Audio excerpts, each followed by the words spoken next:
আজকে আপনাদের সামনে জানাবো অ্যান্টি আলসার বা গ্যাসের ওষুধ সেবনে ভ্রান্ত ধারণা এবং অতিরিক্ত গ্যাসের ওষুধ বা অ্যান্টি আলসার সেবন করলে আমাদের কি কি ক্ষতি হতে পারে, কেন আসলে আমরা অ্যান্টি আলসার বা গ্যাসের ওষুধ সেবন করে থাকি।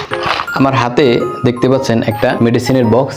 এটি হচ্ছে আসলে সেই অ্যান্টি আলসার বা গ্যাসের ওষুধ, যেটা আমরা এখন প্রায়ই নিয়মিত খেয়ে ফেলি, সেটা প্রয়োজন হোক কিংবা অপ্রয়োজনে কেন বললাম, এখন একটা জিনিস লক্ষ্য করা যায় যে কোনো ওষুধ খাওয়ার পরেই আমরা এই অ্যান্টি আলসার সেবন করে থাকি। আবার অনেকের বাড়িতে দেখা যায় এটা স্টক হিসাবে থাকে, যে কোনো সমস্যায় আগে একটা অ্যান্টি আলসার বা গ্যাসের ওষুধ সেবন করে ফেলি। আসলে এই অ্যান্টি আলসার বা গ্যাসের ওষুধ আমরা সেবন করি আমাদের পাকস্থলীতে যেন অ্যাসিড নিঃসরণের মাত্রা কম থাকে বা বন্ধ থাকে। তাহলে আমরা কেবল সেই সমস্ত ওষুধ খাওয়ার পরে এই অ্যান্টি আলসার সেবন করব যা কিনা আমাদের শরীরের অ্যাসিড নিঃসরণের মাত্রা বাড়িয়ে দেয়। এখন কিভাবে বুঝবেন যে আপনার এই মেডিসিন খেলে আপনার অ্যাসিড নিঃসরণের মাত্রা বেড়ে যাচ্ছে? এর কিছু লক্ষণ আছে।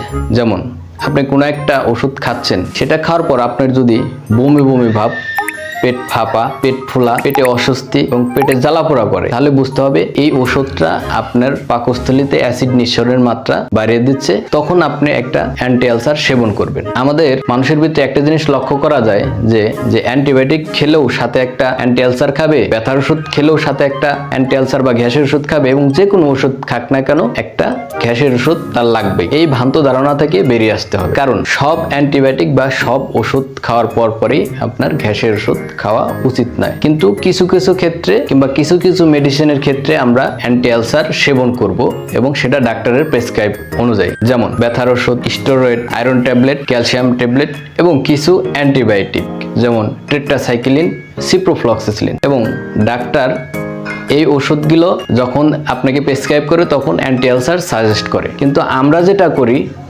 নিজে থেকেই যখন যে কোনো ওষুধ খাওয়ার পর আমরা এই অ্যান্টি আলসার বা গ্যাসের ওষুধ সেবন করি, আমরা আস্তে আস্তে মারাত্মক ক্ষতির দিকে এগিয়ে যাই।